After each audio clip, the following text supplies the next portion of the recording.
أعوذ بالله من الشيطان الرجيم. Syukur pada Allah Subhanahu Wa Taala. Pada kali ini kita nak berkongsi bersama-sama dengan izin Allah supaya semua umat Nabi Muhammad mendapat manfaat daripada apa yang akan saya sampaikan. Bersempena dengan bulan Syaban, iaitu bulan yang diwajibkan puasa Ramadan, dan bersempena juga dekat dengan Ramadan kali ini 1441 Hijrah, umat Nabi Muhammad telah berpuasa Ramadan sebanyak 1440 kali. Kerana puasa Ramadan diwajibkan ke atas umat Nabi Muhammad pada tahun 2 Hijrah. Bermaksud puasa Ramadan ini diwajibkan kepada Rasulullah dan seluruh umat baginda Rasul pada tahun 2 Hijrah. Selepas 2 tahun Nabi berhijrah ke Madinah Al-Munawwarah. Nabi duduk di Mekah sebagai seorang Rasul 13 tahun. Belum ada kewajipan Ramadan.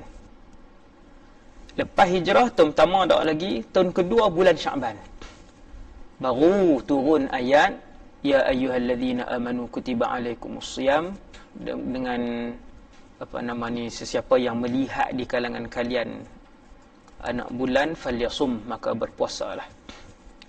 Jadi ayat yang mewajibkan puasa Ramadan ke atas umat Nabi Muhammad itu turun pada tahun 2 Hijrah.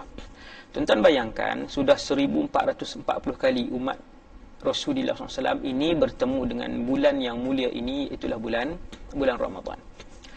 Yang ketiganya, tuan-tuan, puasa ini bukanlah ibadat pertama yang diberikan ke atas umat Nabi Muhammad, tetapi puasa ini kama kutiba 'alal ladzina min qablikum, adalah satu ibadat yang telah difardukan kepada kalian, kata Allah, iaitu umat Muhammad, seperti mana puasa ini juga pernah dan telah difardukan kepada umat-umat yang terdahulu.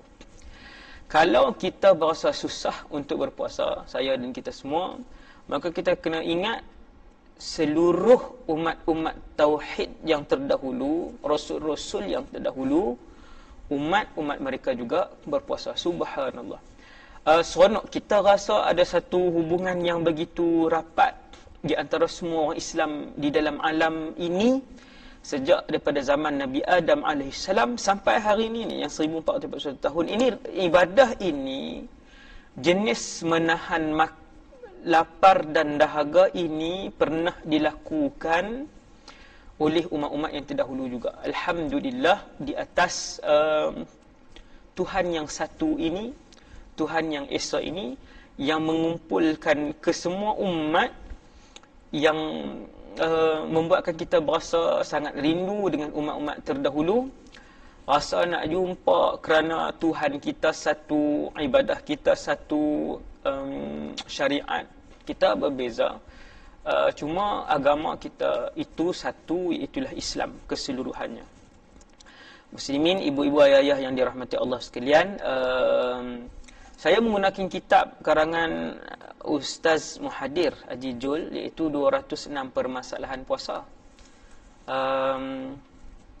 yang akan kita tengok secara ringkas lah, sebab kita akan habiskan insya-Allah 206 soalan ini di dalam, saya tak tahulah berapa siri kan, buat sikit-sikit lah, insya-Allah kita akan habiskan.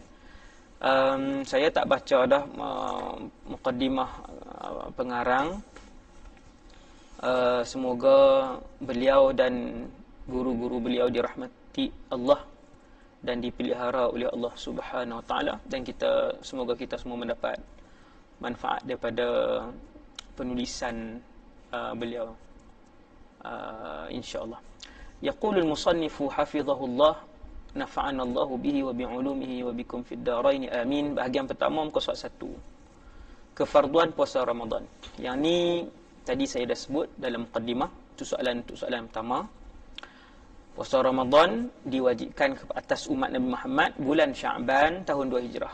Syaban seperti sekarang ni. Sekarang ni kita di bulan Syaban. Kita hari ni masuk berapa, Rahmat?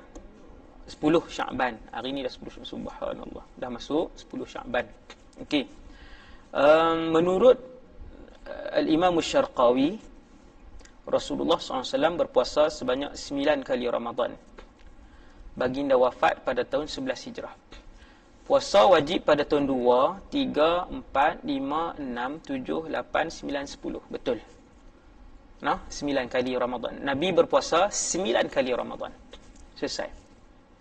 8 bulan sebanyak 29 hari. Nabi puasa Ramadan 9 kali. 8 kali Ramadan Nabi puasa 29 hari. 1 kali Ramadan Nabi berpuasa 30 hari. Jadi bulan Islam Muharram, Safar, Rabiul Awal, Rabiul Akhir ni sama ada 29 atau 30. Dia tak ada 32, tak ada 31. Bulan Islam Muharram sampailah Zulhijjah sampai akhir 29 ataupun 30. Maka sepanjang hidup Nabi berpuasa Ramadan sebanyak 9 kali Ramadan. 8 kali Ramadan Nabi berpuasa 29 hari dan 1 kali Ramadan Nabi berpuasa 30 hari. Siapa yang tak perasan, balik buka kalender Islam, kalender Hijri. Kalender Hijriyah tu tengok Muharram berapa hari, Safar, Rabiul Awal berapa hari, Rabiul Akhir berapa hari, Jamadil Awal berapa hari, Jamadil Akhir berapa hari, tengok yang tu. Okey, kemudian ada pendapat yang mengatakan hanya 2 kali atau 5 kali sebulan penuh. Bila sebut ada pendapat, tuan-tuan hafal satu cukuplah untuk mudah ingat. Nabi puasa Ramadan 9 kali. 8 kali Ramadan Nabi berpuasa sebanyak 29 hari. 1 kali Ramadan Nabi berpuasa 30 hari. Selesai soalan pertama. Kemudian istilah Ramadan. Disebutkan oleh musannif di sini, dulu orang Arab ketika nak meletakkan nama bulan, selalunya, tak semua, tetapi kebanyakan bulan Ramadan ni jatuh pada musim panas. Jatuh pada musim panas. Maka dinamakan Ramadan daripada madatu ramad, ra, mim, dad, yang bermaksud panas. Ada juga pendapat yang mengatakan Ramadan ini mampu membakar dosa-dosa yang telah dilakukan. Itu pendapat para ulama. Soalan yang kedua selesai. Kita tengok soalan yang ketiga. Erti puasa. Dalam bahasa Arab, puasa, saumun puasa. Saumu Ramadan. Saumu Ramadan, puasa Ramadan. As-saum. Tuan-tuan tengok muka surat 2. Erti puasa. H tu ashnya, bukan ash, as. Kalau kita baca bahasa Melayu ni asyaum, bukan asyaum, as-saum. Alif lam sad waw mim. As-saum dalam bahasa artinya menahan diri daripada sesuatu, menahan. Dari segi bahasa ni maksudnya dalam kamus Dewan Bahasa Arab. Buka kamus Dewan Bahasa Arab, Lisanul Arab ke, apa nama ni, kitab Lisanul Arab dan selainnya. Tuan-tuan buka perkataan saumun, dia akan tulis al-imsak, menahan. Itu secara bahasa, dari segi bahasa. Dari segi bahasa. Kalau kita sebut samatir riyah atau samatir rih, samat ar-rih maksudnya angin terhenti, menahan, tertahan, berhenti maksud. Okey. Begitu juga samat al-khiyal, kuda berhenti, tertahan kuda. Kuda ketika musim perang tidak dikeluarkan ke medan perang, dia letakkan di dalam kandang, maka disebut samat al-khiyal. Khuyul, samatil khuyul. Okey tuan-tuan. Itu dari segi bahasa. Dari segi syarak, apa maksud dari segi syarak? Maksudnya perkataan sama, perkataan saum, perkataan saum kalau dalam kamus bermaksud menahan, tertahan. Saum, menahan. Al-imsak. Kalau dalam kitab fiqh, saumun bermaksud menahan diri. Itu cara tuan-tuan kita baca kitab dari segi syarak. Apa maksud dari segi syarak? Perkataan yang sama, tetapi kalau dalam kitab fiqh maksud yang berlainan. Begitulah kaya bahasa Arab ni tuan-tuan. Sudahlah satu perkataan dalam bahasa Arab tu, kadang satu benda dalam bahasa Arab diwakili oleh di 4 perkataan, 8 perkataan, berbelas-belas perkataan. No? Macam singa, asadun singa, hizabrun singa, naufal singa, apa lagi? Semua tu merujuk pada Usamah singa. Kan? Semua tu singa. Ini kaya perkataan Arab, no? Kaya perkataan Arab. Sudahlah satu-satu benda dalam bahasa Arab ni boleh diwakili oleh banyak perkataan. Kemudian kalau perkataan tu duduk dalam ilmu ni, maksud dia lain pula. No? Dia duduk dalam ilmu ni, maksud dia lain. Duduk dalam ilmu ni, maksudnya lain. No? Dan pelbagai. No? Gitulah. Subhanallah. Okey, saya tak mau keluar sangat tajuk tu. Kita nak terus kepada perbahasan ni. Dari segi syarak, ia bermaksud, apa ia? Ia tu puasa. Ataupun saumun, kalau tengok dalam kitab fiqh apa maksudnya? Menahan diri daripada makan dan minum, serta segala yang boleh membatalkan puasa. Apa lagi? Selain makan dan minum. Selain makan dan minum, yang boleh membatalkan puasa, murtad. Kan? Okey. Jadi puasa ialah menahan diri daripada makan dan minum serta segala yang boleh membatalkan puasa, seperti memasukkan sesuatu fi ihdas sabilain, ke dalam salah satu daripada dua jalan, kubul ataupun dubur. Jadi kita jaga diri kita daripada makan, minum serta semua yang boleh membatalkan puasa. Daripada bila? Daripada terbit fajar, iaitu masuk waktu subuh, sehingga tenggelam matahari masuk waktu maghrib. No? Terbit fajar. Terbit fajar ni untuk bahasa mudah subuh tu lah. Hak kita duduk sembahyang subuh, itulah terbit fajar. Sekarang subuh 6 di Kedah 5.59 campur 8 minit 6-7 minit. 6-7 minit di Kedah, 6-7 minit. Bermula 6-7 minit tak dibenarkan makan, minum dan melakukan apa-apa yang membatalkan puasa. Sebab puasa ialah menahan diri daripada makan dan minum serta perkara yang boleh membatalkan, bermula daripada terbit fajar. Apa maksud terbit fajar? Subuh lah. Fajar ada dua. Fajar kadhib, fajar sadiq. Fajar kadhib, fajar sadiq. Mula-mula dia akan keluar dulu fajar kadhib. Selepas daripada tu dia akan keluar fajar sadiq. Fajar sadiq itu subuh. Fajar sadiq itu subuh. Nah, fajar kazib ni dia menegak macam tu. Fajar sadiq pula dia berserakan. Okey. Kemudian okay. Jadi terbit fajar. Apa ni terbit fajar? Terbit fajar ni ialah subuh. Senang. Terbit fajar ialah subuh. Bilakah berakhir puasa? Tenggelam matahari. Benda apa tenggelam matahari, Ustaz? Tenggelam matahari ni maghrib. Tenggelam matahari maghrib. Jadi ada yang pertama terbit fajar kazib. Yang kedua terbit fajar sadiq. Yang ketiga terbit matahari. Terbit matahari. Yang keempat ada tergelincir matahari. Yang kelima ada tenggelam matahari. Ada 5. Ada 5 istilah. Yang pertama terbit fajar kazib, yang ni tak subuh lagi. Kedua terbit fajar sadiq, ini subuh. Yang ketiga terbit matahari, yang ketiga.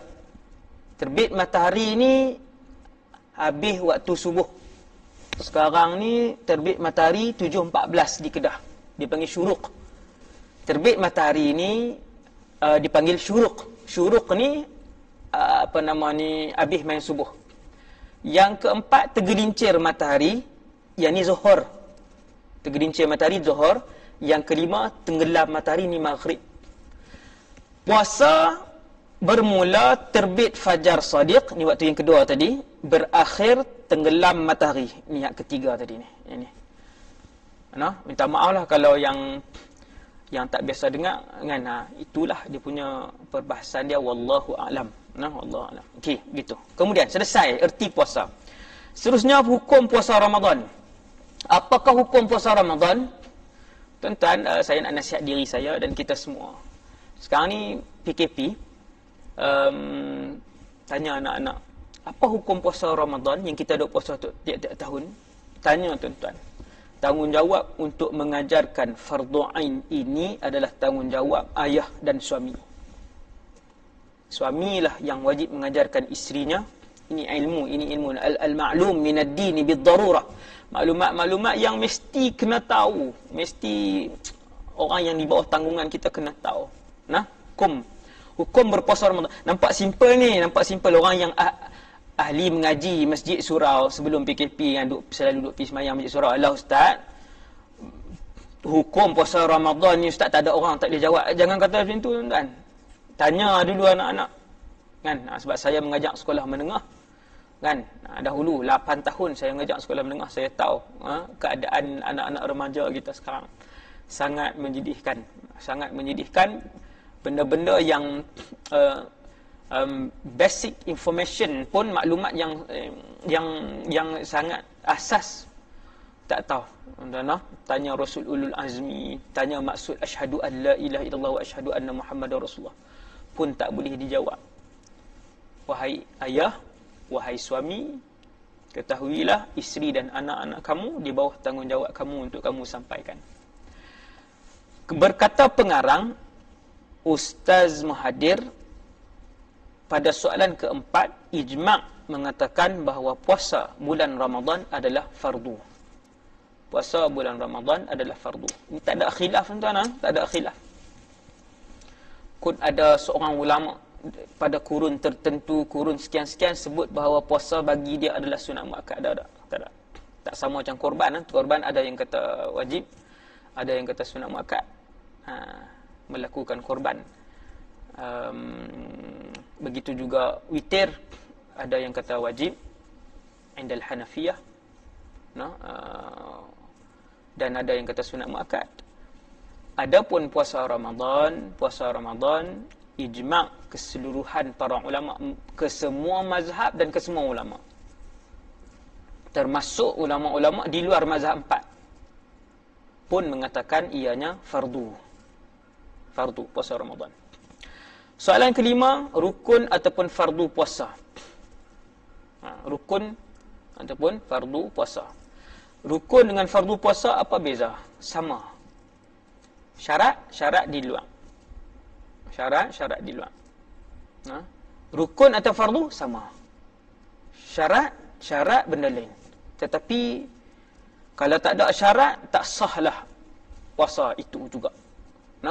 Tak ada rukun pun tak sah, tak ada syarat pun tak sah juga. Cuma apa beza rukun dengan syarat? Rukun adalah diri puasa itu. Syarat dia berada di luar yang menyokong puasa itu. Tapi kedua-duanya sama penting. Pokok pisang, daun dia itu rukun, batang dia rukun, akar dia rukun, buah dia rukun. Tanah, itu syarat. Air yang untuk dihidup, itu syarat. Udara, itu syarat. Cahaya matahari, yang itu syarat. Itu. Bolehkah pokok pisang tanpa tanah? Tak boleh. Tetapi adakah tanah itu sebahagian daripada pokok tu? Bukan. Itulah perbezaan fardu dan syarat. Fardu dan syarat. Rukun atau fardu puasa ada dua. Rukun dengan fardu sama. Rukun atau fardu puasa ada dua. Yang pertama, menahan diri daripada melakukan apa yang boleh membatalkan puasa. Yang kedua, niat pada malam hari. Niat pada malam hari. Soalan yang kelima. 6. Kenapa niat puasa fardu mesti ada? Saja aku puasa fardu.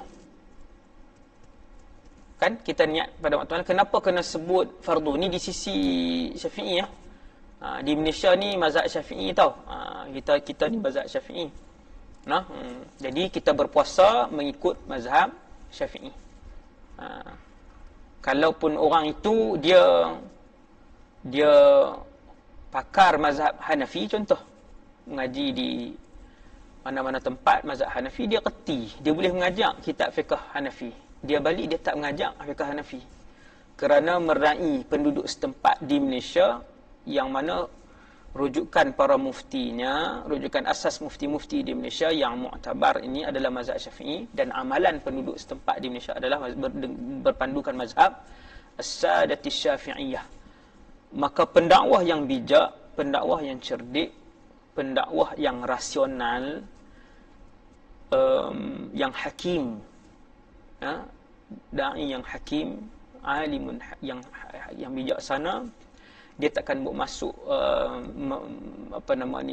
mazhab itu dan ini untuk diterangkan kepada masyarakat, ataupun dia mengajak masyarakat untuk mengamalkan mazhab lain di tempat yang kebanyakannya adalah beramalan dengan mazhab Syafi'iyah. Jadi mengikut mazhab Syafi'i, puasa mesti sebut puasa fardu. Niat puasa fardu mesti ada untuk membezakan dengan hanya semata-mata menahan lapar. Ia juga untuk membezakan dengan puasa sunat. Dengan puasa sunat. Nanti kita tengok, wallahu alam, ada dalam ni perbahasan puasa sunat. Saja aku puasa sunat esok hari, itu dah boleh. Kan kalau puasa sunat Isnin, puasa sunat Khamis. Kecuali puasa-puasa sunat yang muayyan. Saum muayyan. Kalau puasa sunat yang umum tu boleh sebut macam tu saja. Saja aku puasa sunat. Cukup kan. Tapi kalau puasa Ramadan, saja aku puasa fardu Ramadan. Okey, untuk membezakan dengan puasa sunat. Soalan ke-7, kenapa perempuan yang haid tak boleh berpuasa? Kalau puasa juga hukumnya haram, maksudnya berdosa. Okey, perempuan yang haid tak boleh berpuasa, hukum dia litta'abbudi. Kerana apa maksud ta'budi? Kerana itu kehendak syarak. Tak faham juga, kerana itu kehendak Allah Subhanahu Wa Taala. Itu je jawapan dia, kehendak Allah. Apa sebenar-benar rahsia dia hanya diketahui oleh Allah Subhanahu Wa Taala. Nanti dalam syurga insya-Allah pakat-pakatlah tanya tanya Rasulullah sallallahu alaihi wasallam, ya Rasulullah, kenapa dulu, contohlah contoh, kenapa dulu orang haid tidak boleh berpuasa? Bukan saja puasa Ramadan, bahkan puasa sunat pun tidak dibenarkan. Hukumnya haram. Hukumnya haram. Sah ataupun tidak? Itu ada dua pendapat dalam mazhab Syafi'i. Tak payah bahaslah. Tengok yang asas cukuplah. Kita tengok yang asas. Kemudian soalan ke-8. Kita ada 11 soalan untuk yang bab pertama. Antara puasa dan jemputan. Kalau satu orang puasa sunat, puasa 4, dia ke majlis perkahwinan ataupun kenuri atau apa-apa keraian. Kenuri, orang panggil buat kenuri, kahwin ke atau bukan kenuri kahwin ke, maka afdal, kata para ulama, lebih utama dia berbuka. Siapa dia ni? Hak puasa tadi lah, hak puasa sunat tadi. Dia ni siapa?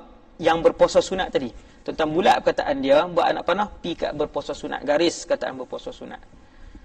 Dia berbuka, afdal dia berbuka dan memakan hidangan jika orang yang menyebutnya boleh tersinggung jika dia tidak memakan hidangannya. Kita kenal orang tu. Dia ni kalau dia jamu makan, tak makan, esok tarik muka. Nanti tarik muka. Entah. Jadi saya dulu balik tak berapa nak gemuk sangat. Kemudian bila balik berceramah apa semua, orang jamu makan. Adakah orang jamu mungkin 7.30? Lepas ceramah orang jamu makan. Jadi bila makan lewat, subhanallah, badan pun makin besar. Dan pernah saya ambil keputusan untuk tak makan. Makan siap-siap, tak makan. Bila tak makan, orang tarik muka. Subhanallah. Betul ni hak yang Ustaz Muhadi sebut ni kan. Jadi tempat tu kita tahu lah. Tempat tu kita tahu dah. Walaupun yang saya cerita tadi malam lepas ceramah kan, cuma nak beritahu suasana tu. Kalau kita puasa sunat, afdal kita berbuka jika orang yang jemput tu boleh tersinggung kalau kita tak makan. Tapi kalau dia tak tersinggung, meneruskan puasa sunat lebih afdal. Ini untuk puasa sunat. Itu untuk puasa sunat. Jika dia berpuasa wajib seperti puasa qada, dia puasa qada bukan Ramadan, puasa qada. Bulan Safar, bulan Zulhijjah, Zulqa'dah, dia puasa qada, lepas tu piknuri, maka tidak boleh dia membatalkan puasanya. Tak boleh dia batalkan puasanya. Kalau dia batalkan puasa itu, dia berdosa. Dia berdosa. Okey, kemudian nombor 9. Berpuasa mengikut mazhab selain mazhab Syafi'i, boleh tak? Ini yang saya sebut tadi. Ini yang saya sebut tadi. Ulama bahas tak benda tu? Ulama bahas. Ada dalam kitab Tanwirul Qulub. Dia bahaskan. Tidak boleh berpuasa mengikut mazhab selain mazhab Syafi'i. Itu di negara kita. Di negara kita. Sebab mufti-mufti kita mazhab Syafi'i, qadhi kita mazhab Syafi'i.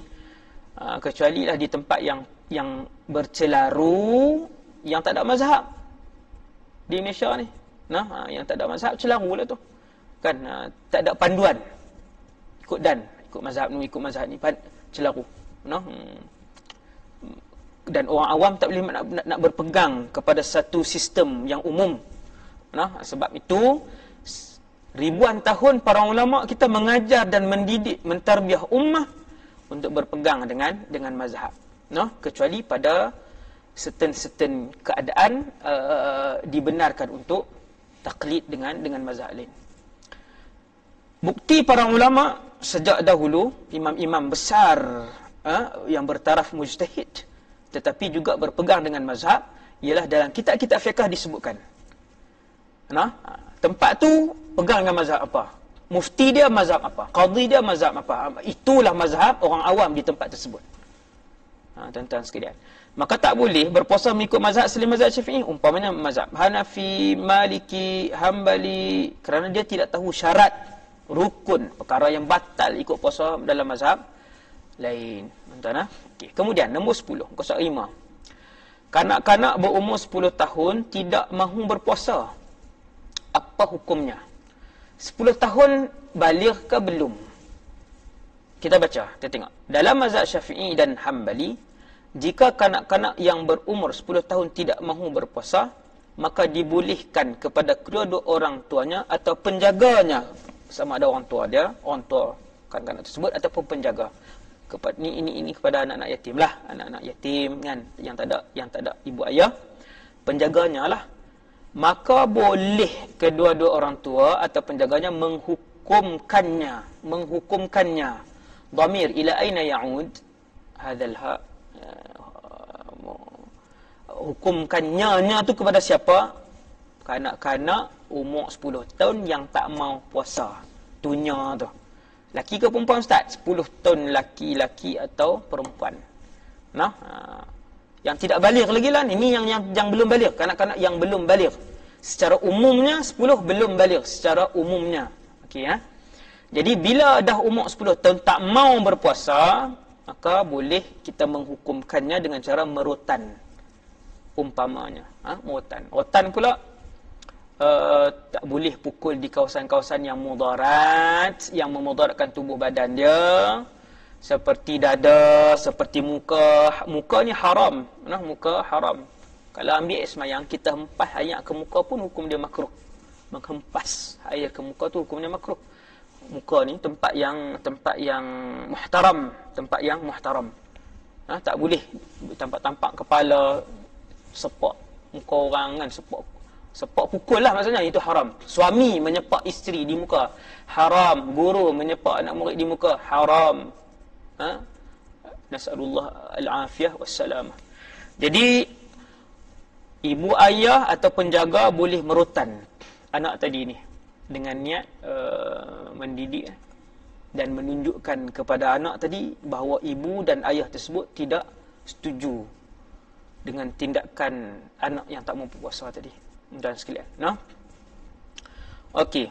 Kemudian kalau budak itu belum mumayyiz, bukan baligh, belum mumayyiz, tapi dia nak puasa, sah ataupun tidak puasa dia? Jawapannya tidak sah. Puasa sunat pun tak sah, puasa Ramadan pun tak sah. Belum mumayyiz, budak umur 3 tahun nak puasa dan dia mampu berpuasa. Contoh, dia mampu 4 tahun. Belum mumayyiz, dia mampu berpuasa, puasanya tidak sah. Di syarat sah dia mesti mumayyiz untuk membuatkan puasa itu jadi sah. Nah, nombor 1 belum mumayyiz. Kalau puasa juga mampu berpuasa daripada subuh sampai ke maghrib, puasanya tidak sah. Nombor 2, budak yang sudah mumayyiz, dia nak puasa, puasanya sah. Pahala tak dapat kat dia, dapat dekat waris dia, penjaga dia, orang tua dia. Nah. Yang ketiga, orang yang sudah baligh. Yang sudah baligh, kanak-kanak yang sudah baligh, maka wajib berpuasa, bukan lagi sunat. Kemudian soalan yang terakhir untuk bab yang pertama ialah Lailatul Qadar. Dalam Ramadan ada satu malam yang dihadiahkan oleh Allah kepada umat Nabi Muhammad sallallahu alaihi wasallam, nama malam itu Lailatul Qadar. Tuan-tuan, ada beberapa benda di dalam syariat ini, perkara-perkara yang dicemburui oleh rasul-rasul lain dengan umat Nabi Muhammad. Ada beberapa perkara yang dianugerahkan oleh Allah kepada umat Rasulullah sallallahu alaihi wasallam yang tidak diberikan kepada rasul-rasul lain. Bukan tidak diberikan kepada umat lain, tidak diberikan perkara dan hadiah itu, anugerah itu kepada rasul lain tak dapat. Apa antaranya, tuan? Lailatul Qadri khairun min alfi syahr. Subhanallah. Tuan ada anak-anak di rumah, bagi tahu ke anak-anak, bulan Ramadan ni ada hadiah besar untuk umat Nabi Muhammad. Rasul-rasul lain tak dapat, nabi lain tak dapat. Nama hadiah itu Lailatul Qadar. Setiap ibadat yang dilakukan pada malam Lailatul Qadar khairun min alfi syahr, lebih baik daripada 1000 bulan. Lailun itu malam, lailatun itu juga malam. Nah, cumanya apabila Allah sebut Lailatul Qadar, Allah sebut perkataan lailah, tidak disebut lailun. Lianna al-lailata tamtad atwal. Dia tatul. Dia lebih panjang. Lailah ni dia lebih panjang. Daripada maghrib itu sudah dinamakan lailah sampailah ke subuh. Maka panjang, nikmat dia sangat besar. Subhanallah. Kesemua ibadat yang dilakukan pada malam itu bernilai di sisi Allah seperti 1000 bulan. Subhanallah. Nah, subhanallah. Para ulama ada sebut dua pendapat. Lailatul Qadar ni kira malam kan tak sama setiap negara. Adakah Lailatul Qadar Malaysia sama dengan Lailatul Qadar di Al-Mamlakah Al-Arabiyyah As-Saudiyah di Arab Saudi? Adakah Lailatul Qadar di Syria sama dengan Lailatul Qadar di Australia? Begitu. Maka ada dua pendapat. Yang pertama, ia tu Lailatul Qadar. Dhamir tu Lailatul Qadar. Terjadi bermula dari terbenam matahari maghrib sehingga terbit fajar sadiq subuh di negara masing-masing. Maksudnya Lailatul Qadar Somalia tak sama dengan Lailatul Qadar Jepun. Lailatul Qadar China tak sama dengan Lailatul Qadar Thailand. Berbeza. Itu pendapat pertama. Yalah sebab malam tak sama. Dan nombor 2, Lailatul Qadar ni terjadi serentak. Tak kiralah di tempat itu siang ataupun malam. Itu pendapat yang kedua. Walhamdulillahirabbil alamin. Kita sambung bahagian yang kedua, muka surat 7, bab yang kedua. Pengarang kitab Ustaz Muhadir. Kita menggunakan kitab 206 permasalahan puasa. Pengarang meletakkan tajuk syarat wajib puasa. Tadi saya dah terang rukun dengan syarat. Beza rukun dengan syarat. Kedua-duanya penting. Kedua-duanya penting. Nah, okey, tadi kita dah beranalogi membezakan rukun dengan syarat tadi. Kedua-duanya mesti ada. Kalau tak cukup, tidak sah ibadah puasa tersebut. Tadi kita dah tengok rukun. Tadi kita dah tengok rukun, iaitu ada dua. Rukun puasa yang pertama tahan diri daripada makan, minum dan benda-benda yang boleh membatalkan. Nombor dua, niat, tabyitun niyah. Niat pada malam hari. Itu rukun. Syarat pula ada 5. Yang pertama Islam. Semua orang Islam. La ilaha illallah Muhammadur Rasulullah. Syukur kepada Allah atas nikmat Islam. Alhamdulillah. Alhamdulillah. 7 bilion manusia atas muka bumi Allah, tuan. 2 bilion je Allah pilih untuk Islam. Lagi 5 tidak Islam. Subhanallah. Maha suci Allah yang memilih kita semua untuk jadi Islam. Alhamdulillah. Nombor 1, syarat untuk membuatkan seorang tu wajib berpuasa Islam. Maka orang kafir tidak wajib. Tetapi mereka dituntut di akhirat. Itu nanti kita tengok. Kalau sampai masanya perbahasan tu kita tengok. Yang pertama Islam, yang kedua berakal. Berakal, keluar daripada berakal maksudnya siapa yang tak wajib? Orang gila. Orang gila. Orang gila. Ataupun orang yang tidak berakal seperti sindrom Down. Tengok kan? Dia tidak diwajibkan berpuasa. Saya ada sembang baru semalam kan, saya ada sembang dengan satu orang, dia bela cucu dia kan, cucu dia ni sindrom lah kan, umur dah banyak belah dah, tapi dia bela lah kan. Saya kata kat pakcik tu, susah dah pakcik jaga cucu ni? Dia kata susah. Saya kata kadang-kadang hilang sabar cik no. Dia kata ya, susah. Dia perilaku dia semua. Sebelum beredar saya kata pakcik, ni ahli syurga. Mana ni ahli syurga? Pakcik jaga ahli syurga. Nanti dia kenal kita di sana insya-Allah. Dan dia adalah ahli syurga. Yang tu je lah. Jadi berakal. Nombor 1 Islam, yang kedua berakal. Nombor 3 baligh. Wajib puasa baligh. Kalau dah mumayyiz, adakah wajib berpuasa ketika mana seorang kanak-kanak itu sudah mumayyiz, seperti berumur 9 tahun, 10 tahun, mumayyiz, belum baligh. Adakah wajib? Mumayyiz belum wajib. Dia baligh baru wajib. Baligh baru wajib. Islam, berakal, baligh, laki-laki atau perempuan. Yang keempat, mampu berpuasa.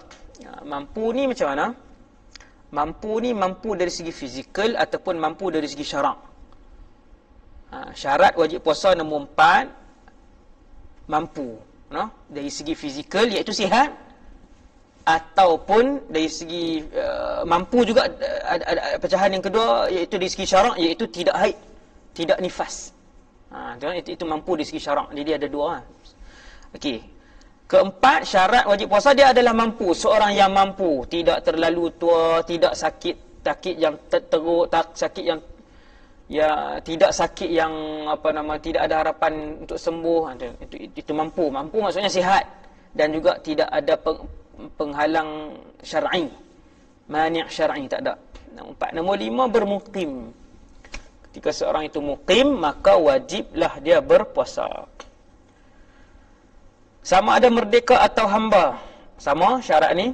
Sama ada lelaki atau perempuan, juga sama syarat-syarat di atas, kecuali perempuan yang sedang haid atau nifas. Di bawah tu ada sikit catatan, iaitu mampu berpuasa di sini bermaksud mempunyai kemampuan daripada segi syarak dan fizikal, macam yang saya sebut tadi. Tidak mampu dari segi syarak, apa maksud seseorang itu tak mampu berpuasa dari segi syarak? Sebab dia mengalami haid dan nifas. dia ada mani' syar'i, penghalang syar'i, iaitu dia mengalami haid ataupun mengalami nifas. Itulah penghalang syar'i yang ada pada diri orang itu yang membuatkan dia tidak wajib berpuasa. Kemudian ke soal 8, tak mampu dari segi fizikal apa? Yang pertama, sakit teruk. Sakit teruk seperti apa ni sakit teruk ni? Sakit kronik. Yang kedua, terlalu tua. Bila saya baca semalam, tak silap saya, makcik tu berumur 107 tahun, masih lagi membaca Quran, masih lagi semayang 5 waktu, tak nyanyuk. Subhanallah, boleh melakukan ibadah, no?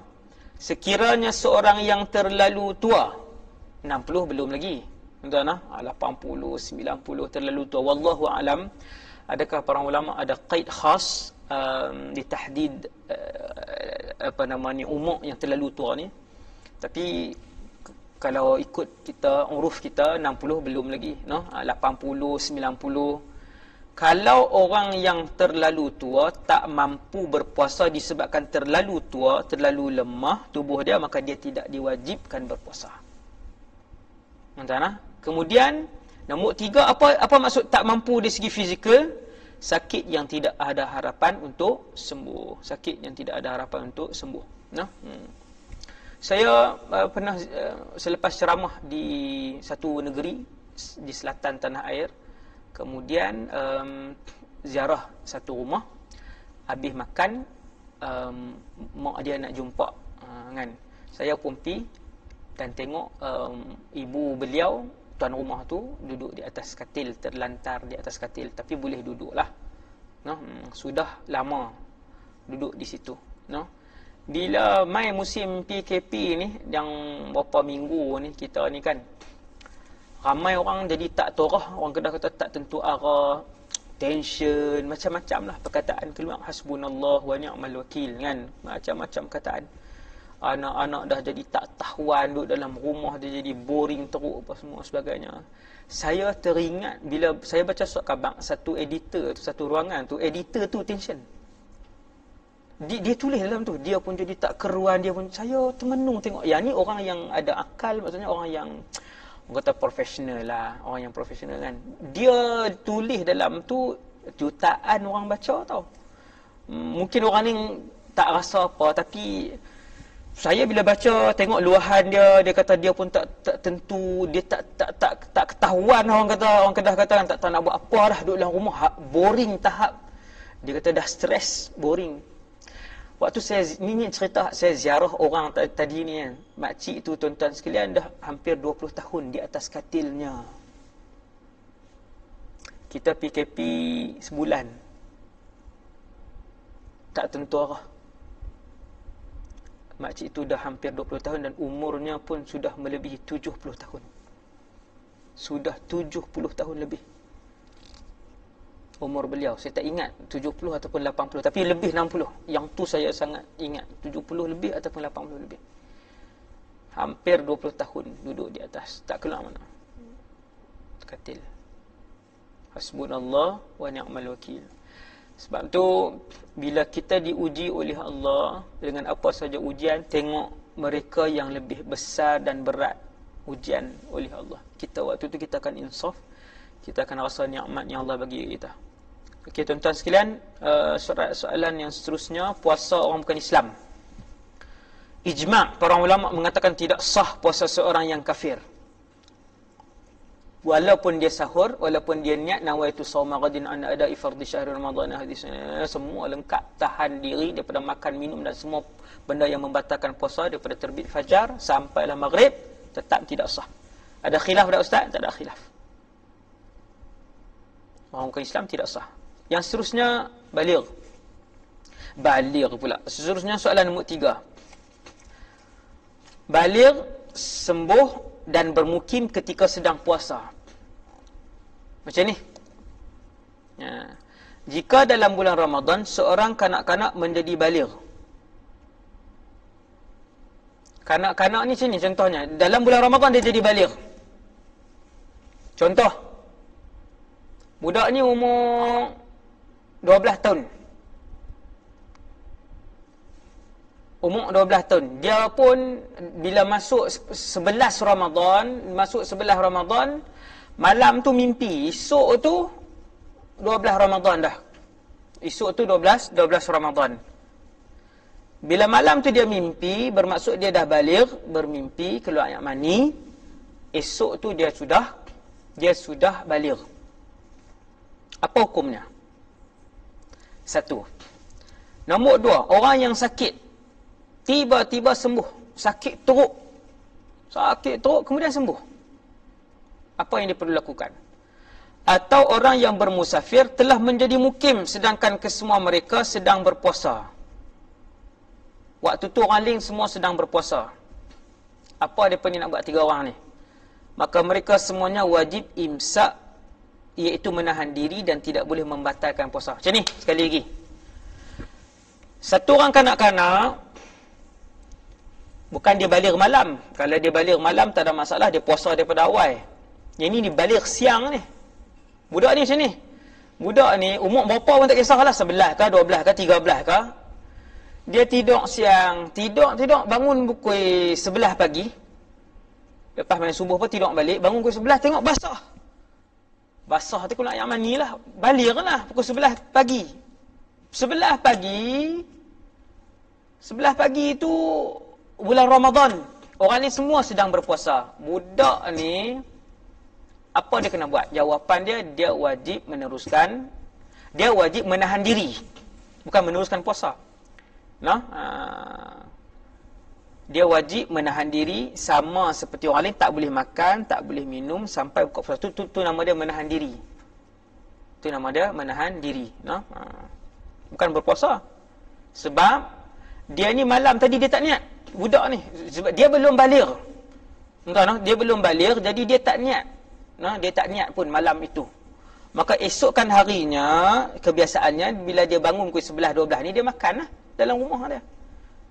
Tapi bila dia bangun pagi itu, pukul 11 ke pagi ke, pukul 3 petang ke dia tidur, bangun 3:30 petang tu, tengok basah, keluar air mani, maka budak ni wajib imsak. Apa maksud wajib? Wajib imsak, wajib tahan. Tak boleh makan, tak boleh. Pergi dapur apa semua, dah tak sahur tadi, semalam tak niat, tak boleh. Walaupun semalam tadi dia tak tabiyitun niyah, walaupun dia tidak bersahur, dia wajib imsak. Itu keadaan pertama. Budak yang baligh ketika mana orang lain semua puasa dah. Waktu tu siang lah. Satu. Ataupun orang yang sakit teruk tiba-tiba sembuh. Orang yang dirawat sampai satu hari bulan puasa siang, tak kira lah hari ke-5 Ramadan ke, ke-17 Ramadan ke, 24 Ramadan ke, pukul berapa tu bubuh ubat apa macam biasa, duk drip air apa semua, bubuh ubat. Dia pun berasa macam boleh bangun. Sihat. 2:30 petang. Semalam dia tak niat lah sebab dia orang yang sakit teruk, maka dia memang tak berpuasa. Semalam dia tak tabiyatun niyah, pagi tadi tak sahur.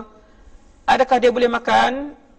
Maka dia tak boleh makan dan minum, wajib imsak. Itu keadaan kedua. Keadaan yang ketiga, orang yang musafir. Kedah pi KL. Lepas tu daripada KL, bulan puasa, bulan Ramadan, siang hari, bertolak daripada KL. Orang yang musafir ni, dia pun bertolak daripada KL sebelum subuh.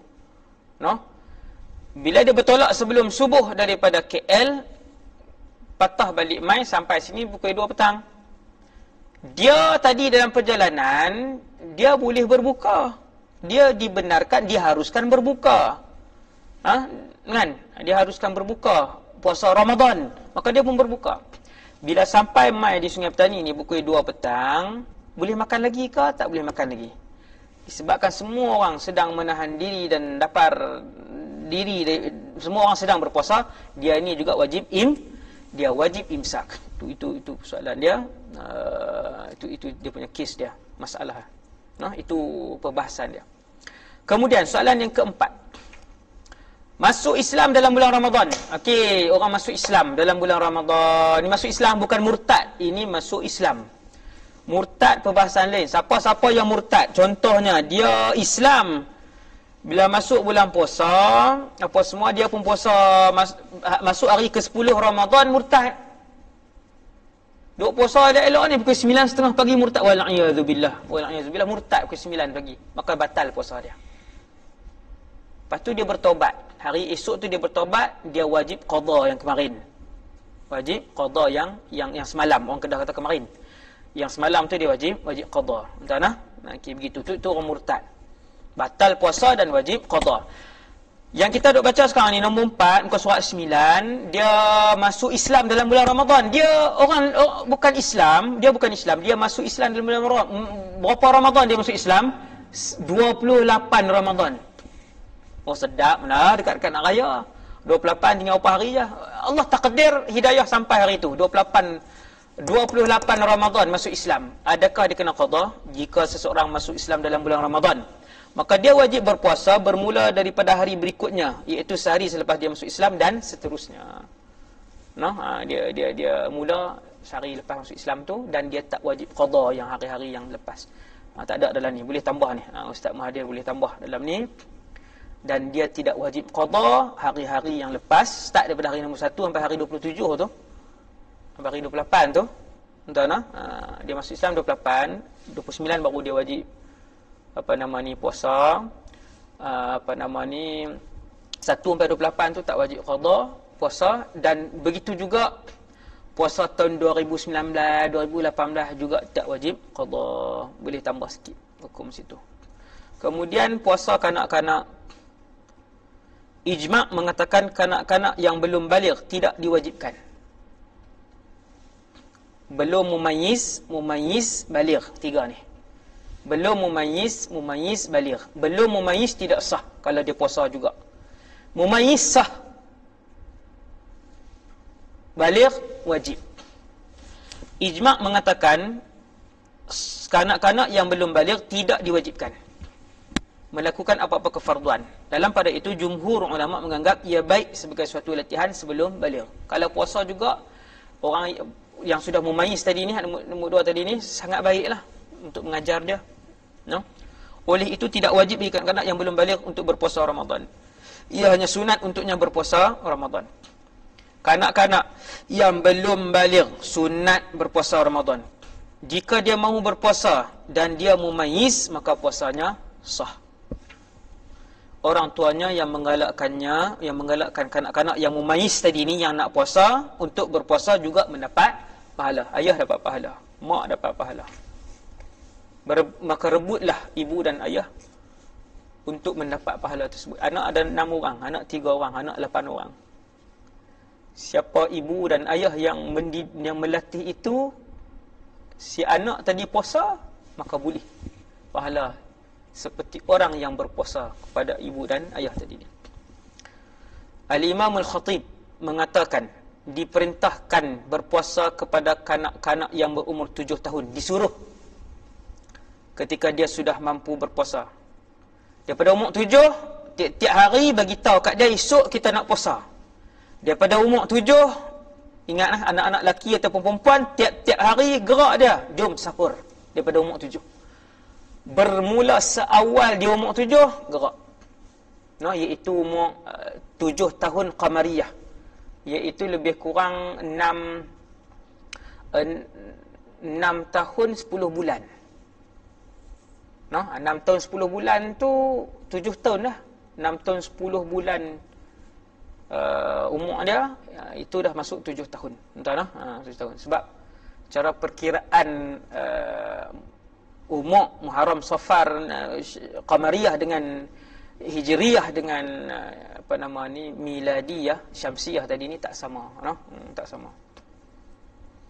Tuan-tuan sekalian, umur 7 tiap-tiap malam bagi tahu esok kita nak puasa. Umur 7 tiap-tiap malam ajak dia berniat puasa. Dan umur 7 laki-laki ataupun perempuan anak tadi, gerak dia tiap-tiap hari untuk dia bangun sahur. Setiap hari gerak dia. Tahu tak? Buatlah, pakat buat. Tirulah, patuhlah pada sunnah itu. Dia Nabi suruh yang tu arahan semayang, muru auladakum bis salah wa hum abna'u sab'in. wadribuhum 'alaiha wa hum abna'u 'ashrin. Suruhlah anak kalian, arahkanlah anak-anak kalian, mulakanlah latihan solat kepada anak-anak kalian ketika berumur 7, dan sekiranya sampai umur 10. Ni duk suruh tiap-tiap hari ni, tiap-tiap waktu suruh semayang, tiap-tiap waktu suruh semayang, peringat untuk semayang. Sampai umur 10 nampak tak lekat juga, Nabi kata kena rotan. Tetapi bukan pada tempat yang mudarat, bukan pada kawasan muka dan kepala. Tuan-tuan, Islam agama yang lengkap, yang mengajar setiap sudut kehidupan manusia. Alhamdulillah ala ni'matil Islam. Soalan yang terakhir, tidak wajib orang bukan Islam berpuasa. Ketika di dunia, orang bukan Islam tidak diwajibkan berpuasa dan dia tidak dituntut berpuasa kerana puasanya tidak sah. Walau bagaimanapun, dia akan dihukum di akhirat nanti kerana dia mampu untuk berpuasa di dunia dengan cara masuk agama Islam. Maksudnya macam ni, satu orang yang bukan Islam, dia hidup 70 tahun. Di dunia, puasa tu tak wajib. Tapi di akhirat, berapa kali dia akan disiksa disebabkan meninggalkan Ramadan mengikut umur dia tadi ni. No? Dia tidak dituntut di dunia, tetapi akan dituntut di akhirat. Kefarduan itu. Hasbunallah wa ni'mal wakil. Alhamdulillah ala ni'matil Islam. Wa nas'alullah azza wa jal an yahdiyal ummah al-Muhammadiyah bil Islam. Setakat itu dulu insya-Allah. Yang baik daripada Allah, yang lemah dan kurang daripada diri saya sendiri. Aku qul hadza astaghfirullahal azim li wa lakum. Assalamualaikum warahmatullahi wabarakatuh.